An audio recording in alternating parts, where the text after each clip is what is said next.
Stop sending that money, please, go home and check your camera. Those were the words my neighbor whispered to me in the parking lot, her hand shaking as she held my arm. Her eyes kept moving left and right like someone was watching us. I felt my heart jump hard inside my chest. For 8 years, every single month, I had sent my mother-in-law $500. I sent it because she said my late husband had left a debt behind. I sent it because she was family. I sent it because I promised my husband, even on his hospital bed, that I would take care of his mother. Now my neighbor was telling me to stop. Now she was telling me to check my camera. I pulled my arm away slowly and forced a small smile, even though my hands were already cold. "What camera?" I asked. "I don't understand." My neighbor leaned closer. I could smell fear on her breath. "The one you installed after the break-in last year. The one facing the street. Please, just look at it. And whatever you see, don't call her, not yet." Before I could ask another question, she stepped back, waved quickly and walked away like we had never spoken. I stood there alone, my grocery bag heavy in my hand, my heart beating so loud I could hear it in my ears. Something was wrong. Very wrong. By the time I reached my car, my hands were shaking. I sat there for a long moment without starting the engine. 8 years is a long time, long enough to build habits, long enough to stop asking questions, long enough to believe lies if they are repeated gently and often. And for 8 years I believed her. As I drove home, my mind went back to the beginning, back to the day my husband died. He had been sick for months, but he never complained. He was a quiet man, kind, the type who fixed broken chairs instead of throwing them away. When the doctor told us it was too late, my husband held my hand and said, "Please take care of my mother. She has no one." I promised him. When he died, my world went silent. No laughter, no warm feet beside mine at night, just quiet, heavy days. At the funeral, his mother cried loudly and held onto me like I was the only thing keeping her standing. I felt sorry for her, I truly did. 2 weeks later, she came to my house with papers. She sat at my kitchen table, hands folded, eyes red. She told me my husband had taken a loan years before we married. She said he never finished paying it back. She said debt collectors were calling her, threatening her. She said if the debt was not paid, they would take her house. "I don't have anyone else," she said. "You are all I have now." I didn't understand the papers, but I didn't question her. I was tired, I was grieving, and she was my husband's mother. We agreed on $500 a month. At first I sent the money by bank transfer. Later she asked me to send it in cash through a delivery service. She said it was easier that way. I never thought twice. Every month, like clockwork, I sent the money, even when my pension was small, even when my knees hurt and my back ached, even when I had to skip little comforts for myself. 8 years. That was $48,000. As I pulled into my driveway, my house looked the same as always. Quiet, small, safe. The front camera sat above my door, blinking its tiny blue light. I had installed it after someone tried to open my door late one night. Nothing happened after that, but the camera stayed. I walked inside, locked the door, and dropped my bag on the floor. My heart was beating fast now. My neighbor's words played again and again in my head. "Stop sending that money. Check your camera." I sat down slowly and opened my tablet. My hands trembled as I logged into the camera app. I told myself this was silly, that my neighbor must be confused, that there was a simple explanation. The screen loaded. At first I saw nothing strange, just recordings of cars passing, birds hopping on the sidewalk, children walking home from school. I scrolled back. 1 day, 2 days, a week. Then I saw a familiar face. My mother-in-law. She stood across the street, wearing a hat pulled low, talking to someone. I leaned closer to the screen. My heart skipped. She was smiling. Not the soft, tired smile she wore when she visited me. This was a wide smile, a happy one. She laughed and touched the arm of the man beside her. I watched frozen as the man handed her an envelope. An envelope that looked very familiar. The same type of envelope I used to send cash. My fingers went numb. I kept watching. She opened the envelope, peeked inside, nodded and tucked it into her bag. Then she hugged the man. Hugged him. I sat back in my chair, my mouth dry. This had to be a mistake. Maybe she was returning money. Maybe this was something else. I scrolled again. Another day. There she was again. Same spot, same man, another envelope. This time 2 other people joined them. They laughed together like old friends. One of them patted my mother-in-law on the back. I felt a sharp pain in my chest. Who were these people? Why was she meeting them near my house? And why did the envelopes look exactly like mine? I stood up and paced the room, my knees weak. 8 years of sacrifice flashed before my eyes, the meals I skipped, the nights I cried alone, the trust I gave freely. No, I whispered, no, no, no. I went back to the tablet and watched again. I noticed something I hadn't seen before, the time stamp. The meetings happened on the same days. The same days I sent the money. My stomach twisted. I scrolled further back, deeper into the recordings. Month after month, the same pattern. Different people sometimes, but always envelopes. Always laughter, always her. This was not debt payment. This was something else. I sank into my chair, tears filling my eyes. My hands covered my mouth as a quiet sob escaped. The betrayal hit me slowly at first, then all at once, like cold water poured over my head. For 8 years I believed I was helping. For 8 years someone I trusted had been using me. But why? Why lie for so long? Why take money from a grieving old woman? And who were those people? I wiped my tears and forced myself to breathe. I needed answers. Clear answers. My neighbor knew something. That much was obvious now. I picked up my phone and hovered my finger over her number. Then I stopped. She had said don't call her, not yet. She hadn't said not to call her. I slowly dialed my neighbor's number. She answered on the second ring. You saw it, didn't you? She asked softly before I could speak. Yes, I whispered. I saw her, but I don't understand. There was a pause. I could hear her breathing on the other end. You don't understand yet, she said. And that's why you must be careful, because what she's doing is bigger than you think, and you were never the only one. My heart dropped. Only one what? I asked. She lowered her voice even more. The only one sending money. Before I could ask another question, the line went dead. I stared at my phone in shock. Only one. What did that mean? I looked back at the camera footage, my hands shaking again. The truth was already breaking through the cracks of my old beliefs, and I could feel it. If I kept watching, if I kept digging, I might find something I could never unsee. But I also knew one thing for sure. I could no longer pretend nothing was wrong. And if my mother-in-law thought I would keep sending money without asking questions, she was very, very wrong. Because now I was watching. And what I would discover next would change everything. That night I did not sleep. I lay in my bed staring at the ceiling, listening to every small sound in the house. The ticking clock on the wall felt louder than ever. My husband's old sweater hung on the chair beside the bed, untouched for years. I pressed my lips together and tried not to cry. For 8 years I had lived quietly. I trusted, I obeyed my promise, and now my trust felt like a foolish mistake. By morning my eyes were swollen, but my mind was clear. I needed answers, and I needed them slowly and carefully. I made tea and sat at the kitchen table with my tablet. I opened the camera app again, this time with a notebook and pen beside me. If something bad was happening, I needed to understand it fully. I could not rush. I could not panic. I started from the very first recording saved on the system, the day I installed the camera. At first there was nothing, cars, walkers, stray dogs.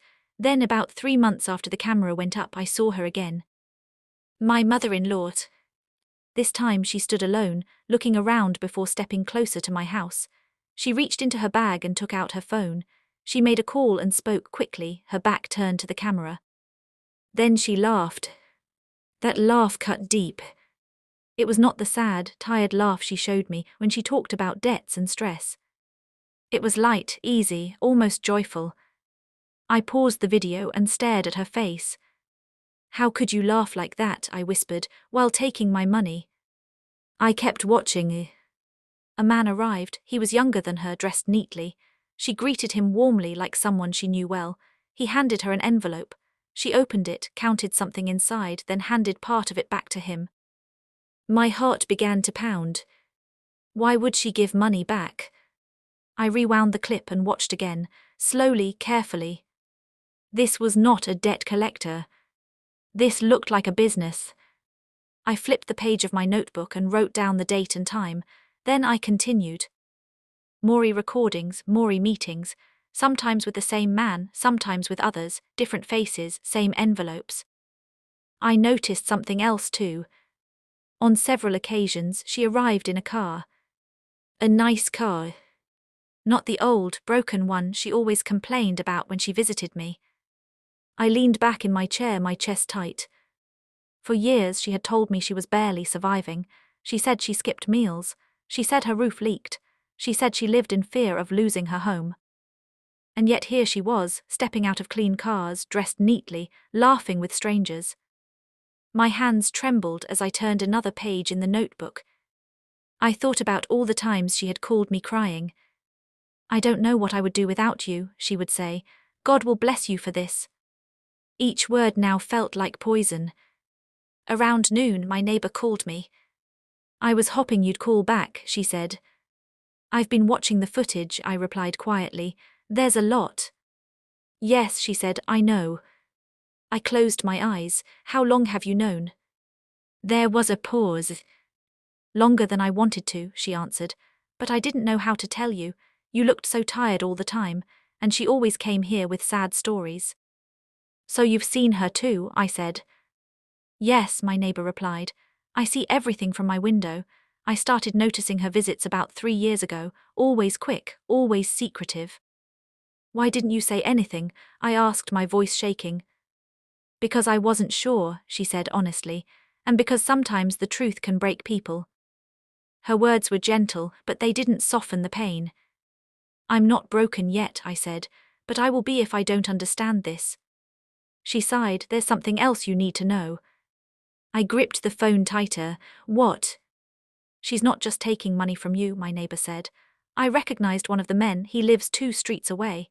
His aunt passed away last year. She was sending money to someone too. My stomach dropped. You're saying... Yes, she interrupted softly.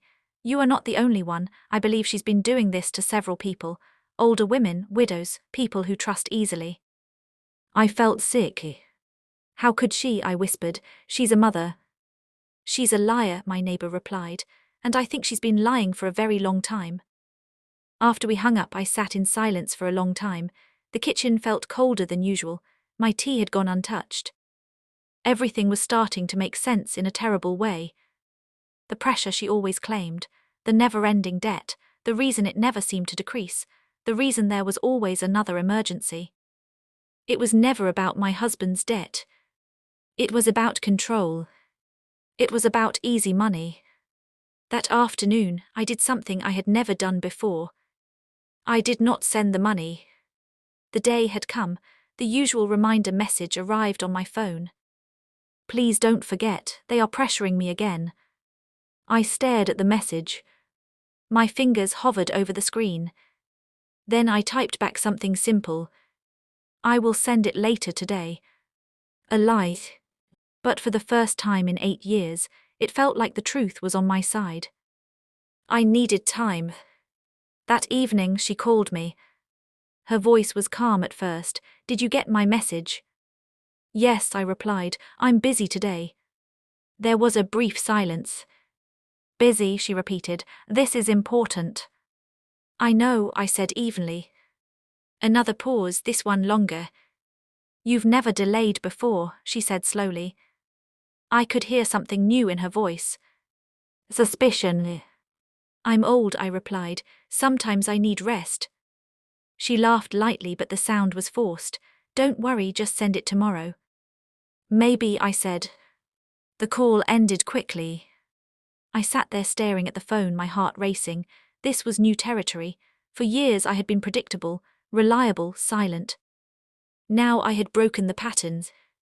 That night I checked the camera again. At exactly the time she usually came to collect the envelope from someone else, she appeared on my street. Alone.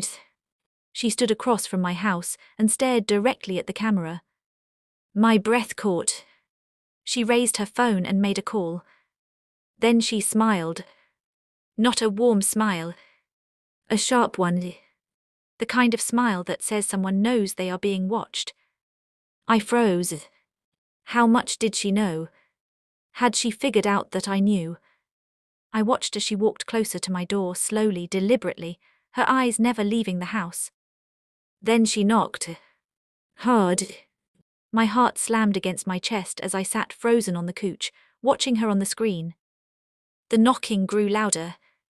More impatient. I didn't move. After a moment, she leaned close to the door and spoke. I know you're home, she said calmly. Her voice was clear through the camera microphone. We need to talk. And in that moment, I realized something terrifying. She wasn't scared of being exposed.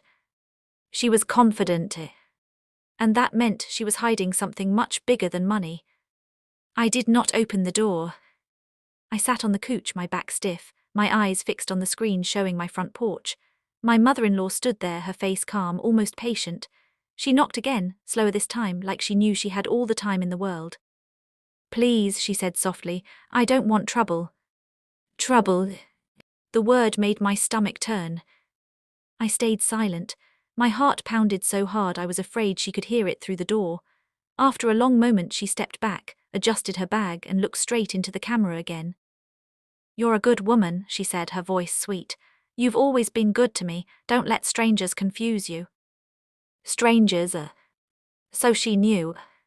She turned and walked away, slow and steady, like someone who was sure the story was not over yet. Only when her footsteps faded did I finally stand up.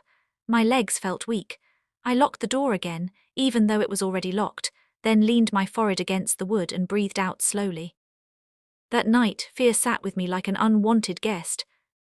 Every sound made me jump. Every shadow felt closer than it should. I kept replaying her words in my head. Don't let strangers confuse you. Was that a warning? Or a threat? The next morning I decided I could not hide anymore. Hiding had already cost me 8 years of my life. If I wanted the truth, I had to move forward, even if I was afraid. I called my neighbor. She came to my door last night, I said. I know, she replied quietly. I saw her. What do I do? I asked. There was a pause, then she said, you need proof, real proof, not just for yourself but in case this gets worse. I have the recordings, I said. That's a start, she replied. But you need to understand the full picture, who she's working with, how long this has been going on, and how many people she's involved.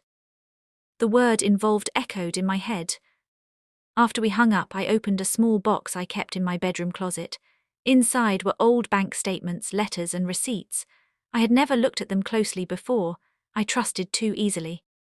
Now I spread everything out on the bed. I counted. Month after month, year after year. $500. Again and again. I wrote down the total on a piece of paper and stared at it. $48,000. I felt dizzy. That money could have helped me live better. It could have paid for medical care, home repairs, small joys. Instead, it had disappeared into a lie. As I sorted through the papers, something caught my eye. A name. Not my mother-in-law. A different name written on one of the older delivery receipts. I frowned and leaned closer. It was faint, almost smudged, but still readable. I searched online. The name belonged to a small charity organization. My heart skipped. Why would my money be connected to a charity? I clicked through old records following the name. The organization had been shut down years ago, closed after an investigation. I felt cold. I called my neighbor again. I found something, I said. She listened as I explained. When I finished, she let out a slow breath. I was afraid of that, she said. Afraid of what? That she was using a cover, she replied, something that looked clean on the outside. My hands tightened around the phone. You think this is bigger than her? Yes, she said firmly. I think she's part of something organized.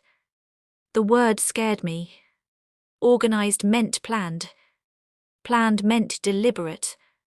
And deliberate meant she knew exactly what she was doing. Later that afternoon, I got a call from an unknown number. I hesitated, then answered. "Hello," I said. There was a man's voice on the other end, calm, polite. "This is a courtesy call," he said. "We noticed a missed payment." My heart dropped. "Who is this?" I asked. "Regarding the debt you've been assisting with," he continued smoothly. "We wanted to ensure there wasn't an issue." My hands shook. "There is an issue," I said slowly. "What debt?" There was a pause, a small one, but I noticed it. "I believe you should speak with your relative," he said carefully. "My husband is dead," I replied, "and I want proof." The line went silent. Then he spoke again, his tone colder.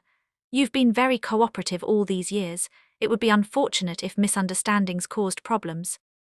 "Problems for who?" I asked. Another pause. "For everyone involved," he said. The call ended. I stood there, staring at the wall, my heart racing. This was no longer just about money. This was about fear, control, pressure. I realized then why my mother-in-law was not scared. She was protected, not by law but by something darker. That evening I watched the camera again. A car I didn't recognize parked down the street. A man stepped out and looked around, then spoke into his phone. He glanced toward my house. I felt a chill run through me. I closed the curtains and turned off the lights. For the first time since my husband died, I felt truly unsafe in my own home. I sat in the dark and thought about my promise, about loyalty, about family. My husband would never have wanted this for me. And I knew something else too. If I stopped now, if I backed down out of fear, they would keep going, with me or with someone else. I wasn't just protecting myself anymore.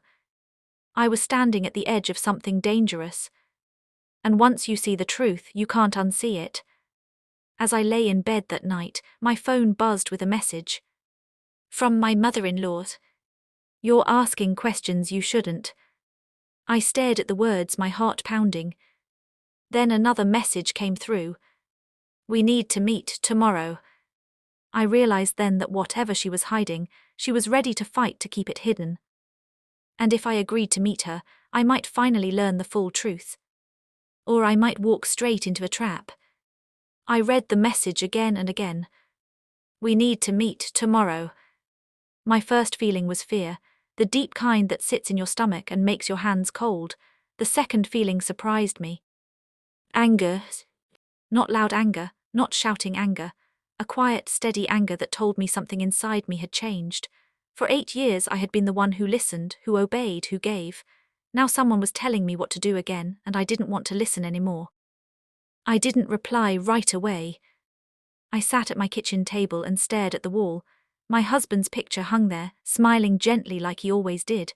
I stood up, walked over to it and touched the frame. "I tried," I whispered. "I really tried." Then I went back to the table and sent a short reply. "Where's?" Her answer came quickly. "My house, nooned." My chest tightened. Her house was the place where this all began, the place where she cried over papers I never understood, the place where she looked me in the eyes and called me family. I called my neighbor. "She wants to meet," I said. "I figured she would," she replied, "now that you've stopped the money." "Should I go?" I asked. There was a long pause. "Yes," she said finally, "but not alone and not unprepared." We made a plan, a careful one. That morning I copied every video file from my camera onto a small flash drive. I printed my bank records. I wrote down dates, names, times. I packed everything into my bag neatly, like I was preparing for a long journey. Before leaving, I placed my tablet on the table and turned on live camera view. If anything happened while I was gone, it would be recorded. When noon came, I drove slowly to her house. Her neighborhood looked peaceful, too peaceful, flowers in the yards, children's bikes on the sidewalks. It didn't look like the home of someone involved in lies and fear. She opened the door before I knocked. "Come in," she said warmly, like nothing had changed. Her house smelled of clean soap and cooked food. She looked well, healthy, strong. not like the struggling woman she had described herself to be. We sat at the table. "I was worried about you," she began. "You've been acting strange." I met her eyes. I stopped sending the money. Her smile faded just a little. "Why?" she asked. "Because I watched my camera," I replied calmly. Silence filled the room. For a moment she said nothing, then she laughed. "Cameras can be misleading," she said lightly. "People see what they want to see." "I saw you taking envelopes," I said, "from different people for years." Her face hardened. "You shouldn't spy on people," she snapped. "I was spying on my own house," I replied, "and I saw you." She leaned back in her chair and crossed her arms. "So," she said, "you finally decided to think for yourself." The words hurt more than I expected. "I trusted you," I said. "I trusted you with my husband's memory." Her eyes narrowed. "Your husband trusted me too." "Did he know?" I asked quietly. "Did he know you were doing this?" Her lips pressed together. "No," she said sharply, "and don't you dare drag his name into this." "So there was no debt," I said. She stood up suddenly. The chair scraped loudly against the floor. "You don't understand anything," she said. "You think life is fair, you think people survive by being honest." She began packing the room. "I raised him alone," she continued.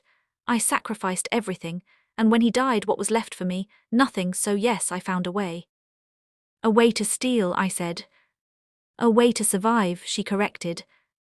I felt sick. "You used widows," I said. "Old women, people who trusted you." She stopped packing and looked at me. "They were willing," she said coldly, "just like you were." I stood up. "I want my money back," I said, "all of it." She laughed loudly now. "You think I have that kind of money sitting around," she said. "It's gone." "Where?" I asked. She leaned closer, her face inches from mine. "You don't need to know." I opened my bag and placed the flash drive on the table.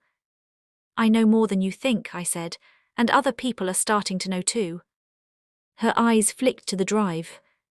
For the first time I saw fear.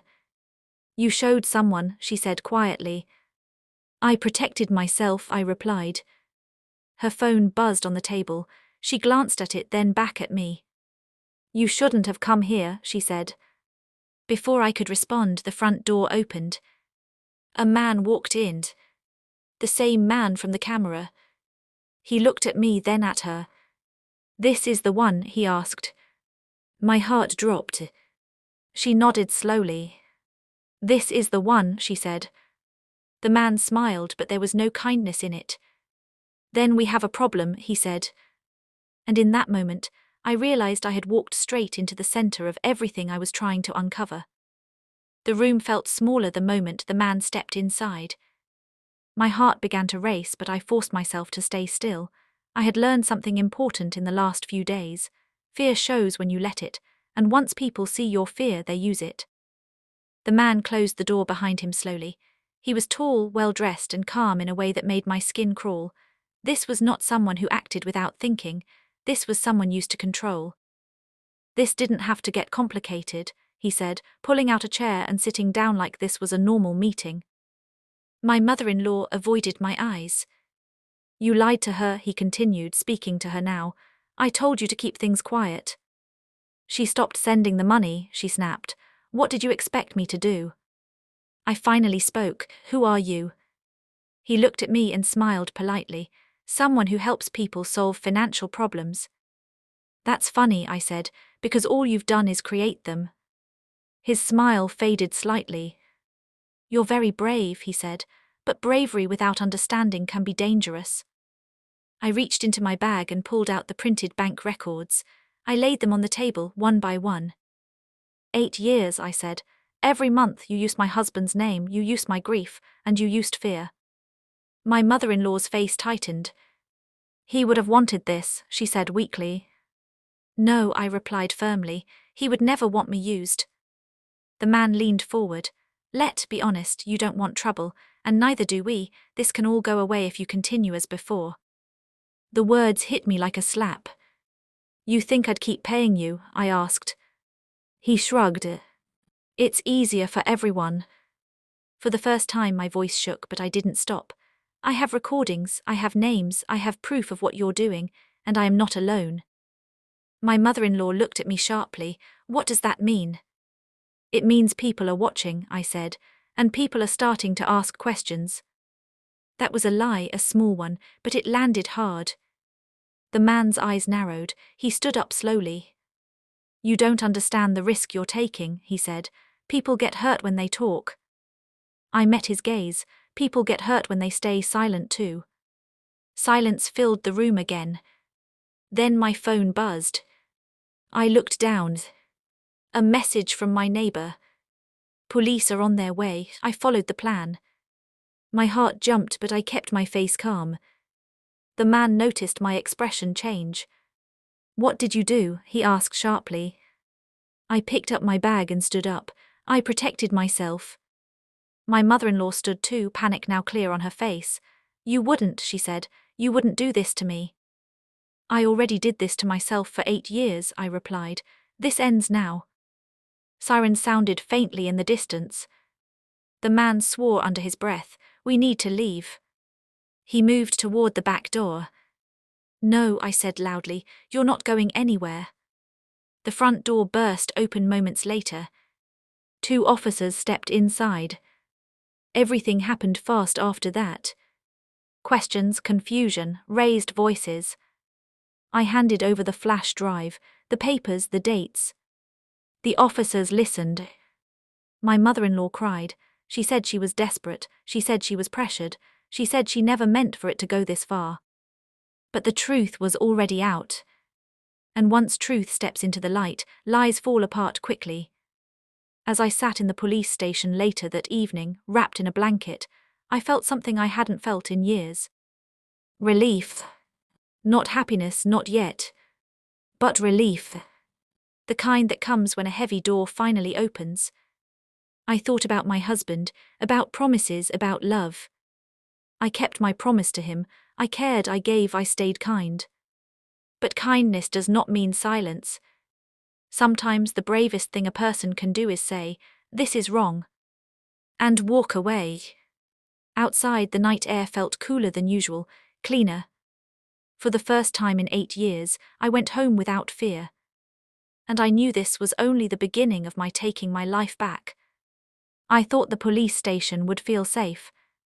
Bright lights, solid walls, people walking around with purpose. For a moment it did. I sat there wrapped in a thin blanket, holding a cup of warm water, answering questions in a calm voice that did not feel like mine. But safety, I learned that night, is not always quiet. Sometimes it is loud, uncomfortable, and full of truth. An officer sat across from me with a notebook. He asked me to repeat everything from the beginning. I did, slowly, clearly. I explained how my husband died, how his mother came to me with papers, how I sent $500 every month, how I trusted her without question. I told them about the camera, the envelopes, the men, the calls. I told them about the meeting. When I finished, the officer nodded and closed his notebook. You did the right thing, he said. I wanted to believe him.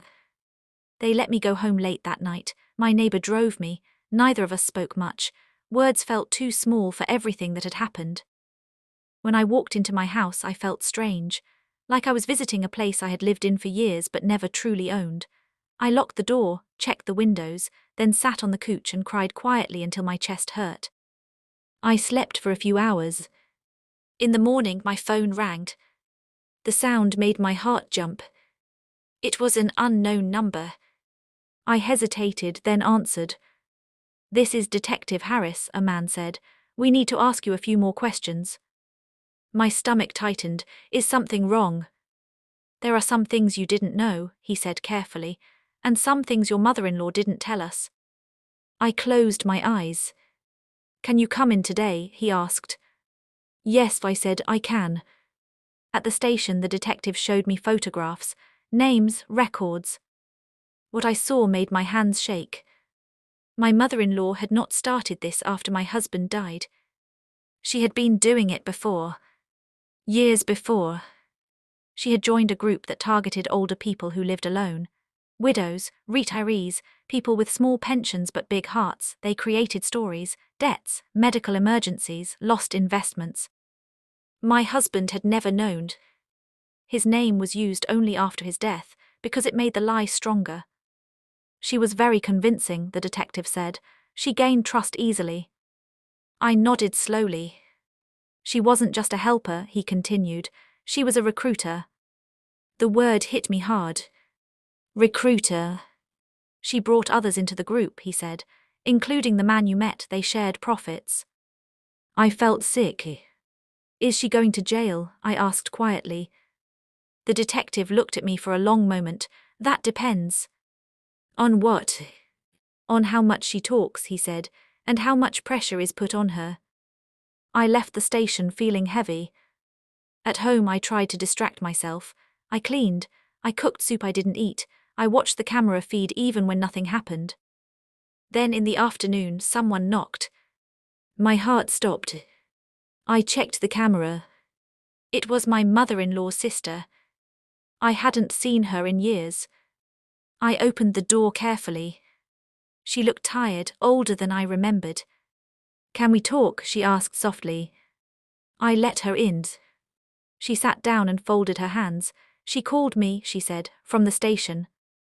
I said nothing. She says you betrayed her, the sister continued. She says you're trying to ruin the family. My chest tightened. And what do you think? I asked. The sister looked at me with sad eyes. I think she's done terrible things, she said, and I think you were her biggest mistake. Why? I asked. Because you were honest, she replied, and honest people don't stay quiet forever. She stood up to leave, then turned back. You should be careful, she said. Some people in that group won't be arrested, not yet. Fear crept back into my chest. That night my camera picked up movement. A car parked across the street. The engine stayed running. No one got out. I watched the screen, my hands cold, my breath shallow. Then my phone buzzed. A message from an unknown number. You should have kept paying. My heart began to pound. Another message followed. This isn't over. I stared at the screen, my hands shaking. The police had stepped in. The truth was out. But whoever was left out there was watching. And they were angry. I did not reply to the message. I stared at my phone for a long time, then placed it face down on the table like it might bite me if I touched it again. My hands were shaking, but my mind was clearer than it had been in days. Fear was no longer new. And when fear stops being new, it loses some of its power. I picked up my phone again and called Detective Harris. They're contacting me, I said. Threats. Did you save the messages? He asked. Yes. Good, he replied. Do not respond, and do not be alone if you can help it. After we hung up, I locked every door and window. I pulled the curtains tight and turned on every light in the house. The glow made the rooms feel warmer, even if my chest still felt tight. That night I barely slept. Every time a car passed, I opened my eyes. Every sound made me listen harder. The quiet felt thick, like it was waiting for something to happen. In the morning, my neighbor came over with breakfast. You shouldn't be alone today, she said gently. I won't be, I replied. We sat together at the table. She talked about small things, the weather, her garden, her grandson. I listened, grateful for the normal sound of another human voice. Then the phone rang. It was my mother-in-law. I hesitated. Then I answered. Why are you doing this to me? She cried. Her voice sounded broken, but I could hear something else underneath it. Anger. You did this to yourself, I said calmly. I raised him, she sobbed. I lost my son, and now I'm losing everything. You didn't lose everything, I replied. You gave it away when you chose lies over truth. There was silence on the line. Then she whispered, They won't forgive you. My stomach dropped. Who? She didn't answer. The line went dead. My neighbor looked at me. What did she say? She warned me, I replied. That afternoon, the police returned to my house. 2 officers walked through slowly, checking doors, windows, and the camera system. They installed an extra security device and gave me a number to call if anything felt wrong. As they were leaving, one of them paused. "Ma'am," he said carefully, "there's something else you should know." I looked at him. "The man you met," he continued. "He was released pending investigation, not enough evidence to hold him yet." My heart sank. "So he's free," I said. "For now," the officer replied, "which is why you need to stay alert." That evening, I decided to do something I should have done years ago. I called one of the other widows. Her number was buried deep in my contacts, someone my mother-in-law had introduced me to years earlier. She had always seemed tired, quiet. She answered on the 3rd ring. "Hello. This is me," I said gently. "I don't know how to say this, but I think we've both been lied to." There was a long pause. Then she whispered, "I was hoping someone would finally say that." My throat tightened. She told me her story. Different details, same ending, money sent, fear used, promises made. "You stopped paying too?" I asked. "Yes," she replied, "last month, and now I'm scared."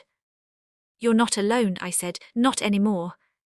By the end of the call, we had connected 3 more women, then 4, then 5. All widows. All with the same pattern. The truth spread quietly, like a light turning on one room at a time. But light makes shadows move. That night my camera caught something again. The same car from before. This time the engine turned off. The door opened. A man stepped out. He didn't look around. He walked straight toward my house. And as he reached my gate, he lifted his head and stared directly into the camera. Smiling. I froze when I saw his smile. It was slow and confident, like he knew exactly how afraid I felt. He stood at my gate for a long moment, looking straight at the camera, as if he wanted me to know he was there on purpose. Then he raised his hand and waved. My chest felt tight. I could hear my heartbeat in my ears. I did not move. I did exactly what the police had told me to do. I picked up my phone and called the emergency number they had given me. "There's a man at my gate," I whispered. "He's been here before." "Stay inside," the voice on the line said calmly. "Officers are on the way." I kept my eyes on the screen. The man leaned against the gate like he was waiting for a friend. He checked his phone, then looked back at the camera again. Still smiling. Minutes felt like hours. Finally, headlights appeared at the end of the street.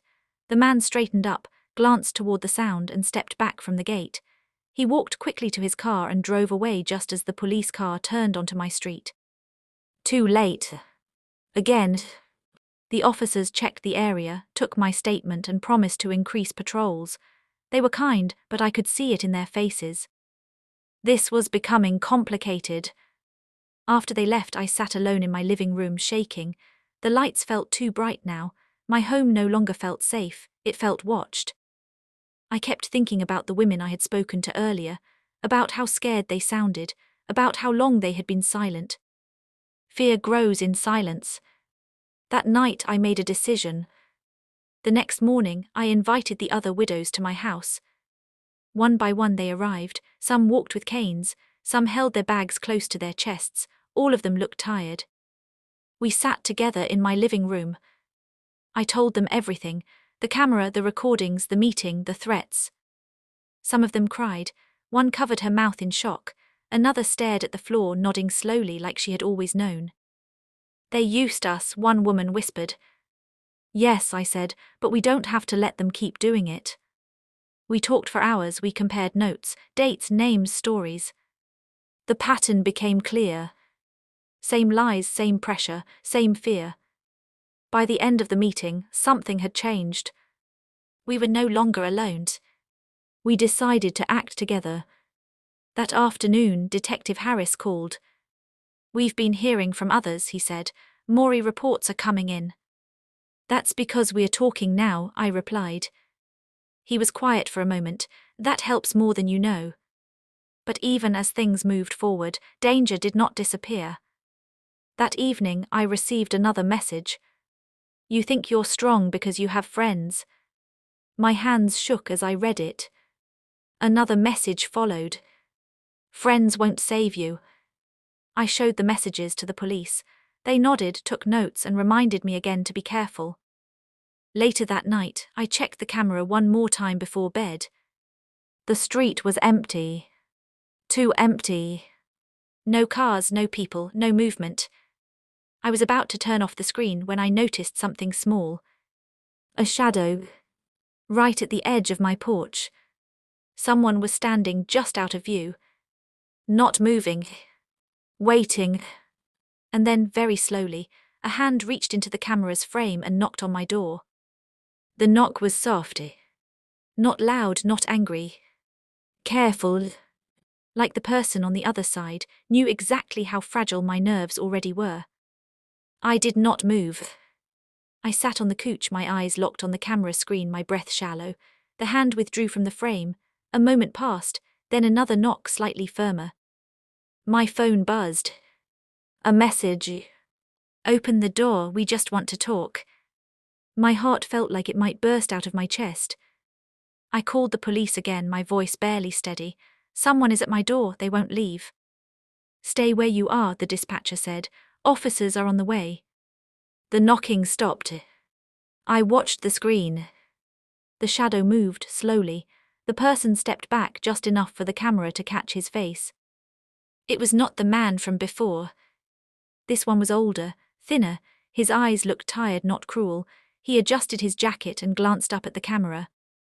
Then he spoke. You don't know what you've started, he said calmly, and neither did she. She, my mother-in-law. The man stepped away from the door and sat down on my porch step, like he was prepared to wait all night. The police arrived within minutes, lights flashing. The man stood up immediately, raised his hands and spoke to them politely. He did not resist, he did not run. They questioned him briefly, then escorted him away. Again, no arrest. Again, no answers. The next day, Detective Harris came to see me in person. The man at your door, he said. He claims he was sent to warn you. Warn me about what? I asked. He hesitated. About how deep this goes. My chest tightened. How deep does it go? Deeper than your mother-in-law, he said. She was one piece, not the center. I felt dizzy. She's talking now, he continued. Not because she wants to, but because she's afraid. Afraid of who? I asked. People who don't like attention, he replied. That afternoon, I received a call from the station. They wanted me to come in. When I arrived, my mother-in-law was already there. She looked smaller than I remembered. Her hair was messy, her hands trembled. She would not look at me. They're angry, she said suddenly, her voice breaking. You ruined everything. You ruined it yourself, I replied. She finally looked up at me. Her eyes were filled with fear, not anger. I was never the boss, she whispered. I was useful, that's all. Useful how? I asked. She swallowed hard. I found the people, I earned their trust, I made sure they paid. And if they did? I asked. She looked away. They sent someone, she said, to scare them. My stomach dropped. The man at my door, I said slowly. That was one of them. She nodded. I tried to stop, she whispered. I really did, but once you're in, you don't just walk away. The detective leaned forward. Names, he said, places.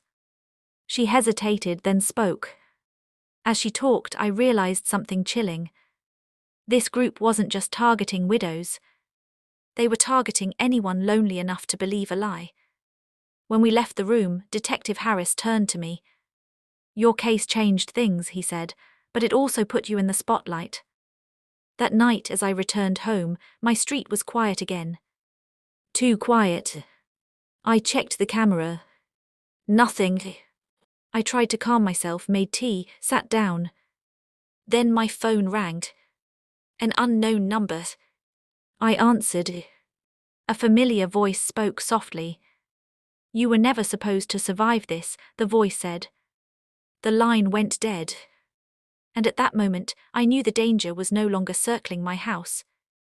It was circling me. The words stayed with me long after the call ended. You were never supposed to survive this. I sat very still, holding the phone in my hand, staring at nothing. My body felt cold, like all the warmth had drained out of me at once. That voice was not angry. It was calm, certain, like someone stating a simple fact. I did not cry. I had passed the point of tears. Instead, something else settled inside me, a quiet understanding. This was not about fear anymore. This was about ending it. I called Detective Harris immediately and told him everything. The call, the voice, the words. This is escalation, he said seriously. They're realizing you won't back down. What do? I asked. For now, he replied, you stay where people can see you. You don't isolate yourself. And you let us do our job. The next few days blurred together. Officers checked in regularly. My neighbor stayed close. One of the widows stayed overnight with me. We talked late into the night, sharing stories we had been too ashamed to say out loud before. One thing became very clear. My mother-in-law had not just stolen money. She had stolen peace. And the group she worked with had done the same to many others. Then something unexpected happened. Detective Harris called again. We traced one of the numbers that contacted you, he said. It led us to a storage facility. My heart jumped. What kind of storage? Documents, he replied. Records, lists. Lists. The word made my stomach twist. They kept track of victims, he continued. Names, ages, payment amounts, who was easy to pressure, who needed more fear. I closed my eyes. How many? I whispered. More than we thought, he said quietly. The police asked me to come in again. This time they showed me part of what they found. My name was there. At the top. Marked in red. With notes beside it. Reliable. Emotionally attached. Do not lose.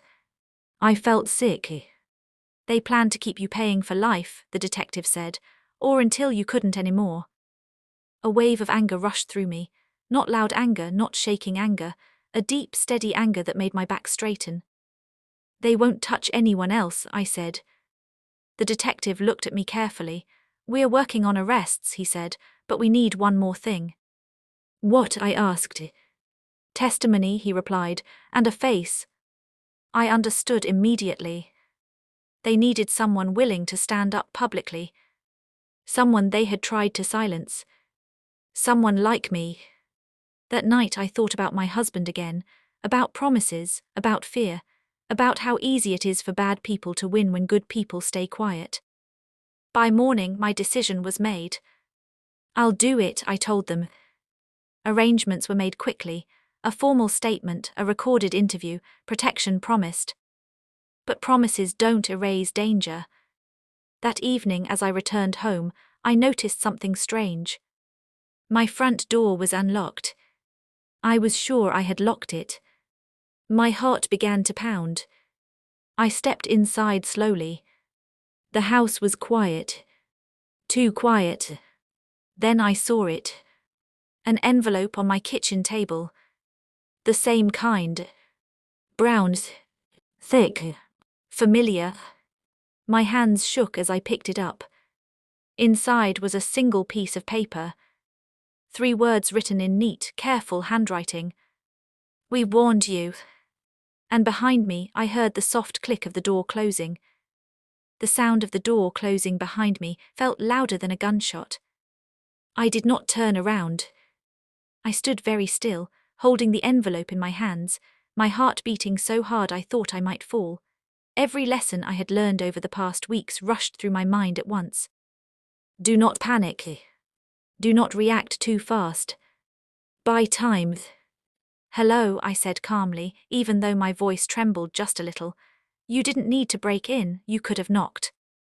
Someone laughed softly behind me. You've gotten brave, a man's voice said. That usually means people are close to making mistakes. I turned slowly. There were 2 of them. One stood near the door, the other leaned against the wall like he owned the place.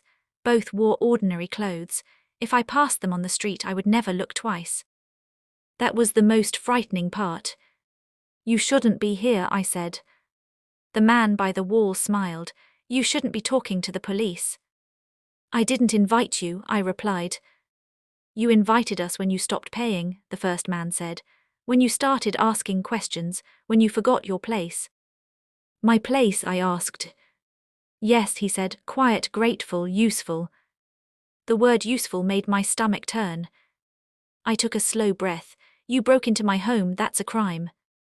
The second man laughed. So is what you're doing to us. I told the truth, I said. He stepped closer, not fast, not threatening, just enough to make the air between us feel smaller. Truth is dangerous, he said softly, especially when it spreads. I thought about the widows, about the lists, about how many lives had been quietly controlled by fear. You can't stop this anymore, I said. Too many people know. People forget, the first man replied, especially when they're reminded of what they can lose. My heart pounded, but I forced myself to stay steady. If you hurt me, I said, everything comes out faster. They exchanged a glance. We're not here to hurt you, the man by the wall said. Not yet. He nodded toward the envelope in my hand. That was a warning, he continued. The last one. What do you want? I asked. Simple, he replied. You go quiet, you stop talking, you stop helping the others, and this all ends. And if I do? I asked. The man near the door reached into his pocket. Slowly, deliberately, he pulled out my flash drive. The one with all the recordings. My blood ran cold. You left this in your bag, he said calmly. You're not as careful as you think. My legs felt weak. If this disappears, he continued, so does your proof. You already copied it, I said, hoping it was true.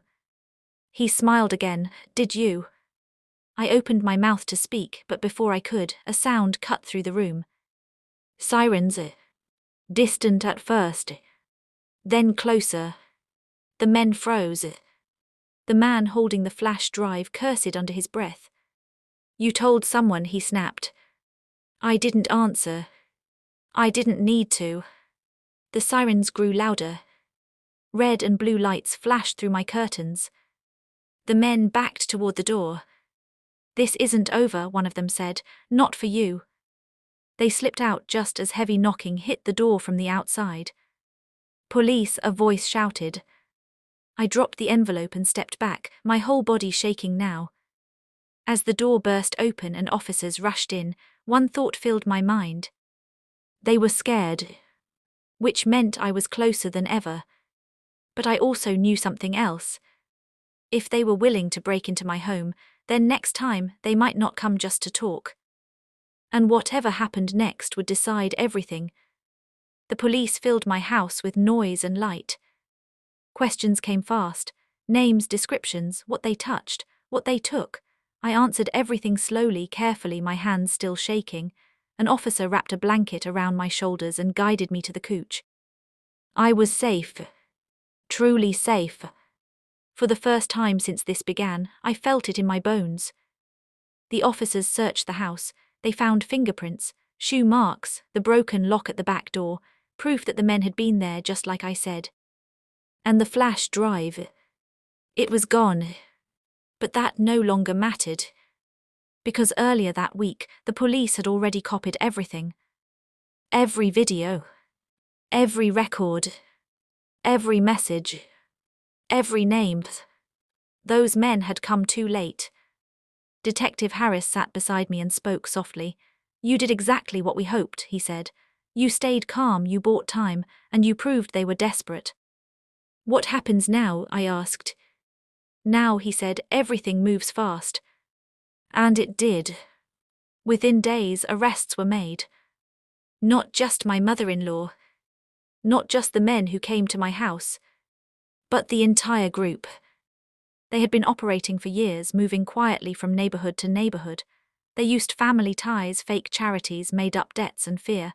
They targeted people who were lonely, people who trusted easily, people who thought staying quiet was safer than asking questions. My mother-in-law confessed fully. She explained everything. She said she joined the group years before my husband died. At first she only helped a little, made phone calls, delivered envelopes, then she learned how much money there was in trust. When my husband died, she saw an opportunity she couldn't resist. "He loved you," she said during her statement. "I knew you would never question me." She was right, and that truth hurt more than anything else. But she also admitted something important. She said she never expected me to survive this. She believed fear would keep me obedient forever. She was wrong. The court cases took time, but the truth never changed. Records matched, testimonies lined up. The widows stood together. One by one they told their stories. I told mine too. Clear, calm, honest. The judge listened. And when the sentence was read, I felt no joy. Only release. My mother-in-law was sentenced for fraud and conspiracy. The men who threatened me were sent away as well. The money was gone, most of it spent long ago, but a fund was created to help the victims. It wasn't much, but it was something. More importantly, the lies were over. After everything ended, I returned home one quiet afternoon and sat in my living room. The same couch, the same walls, but the air felt different. Lighter. I took down my husband's picture and held it in my hands. "I kept my promise," I whispered, "but I learned something too. Loving someone does not mean letting yourself be destroyed. Family does not mean silence. And kindness should never be used as a weapon against you. I still miss my husband every day, that never goes away. But now I live without fear. I speak when something feels wrong. And when I look at my front camera, I no longer feel watched. I feel protected. Life lesson. Trust your instincts, ask questions. Silence protects lies, but truth protects people. And sometimes the bravest revenge is simply refusing to be used ever again.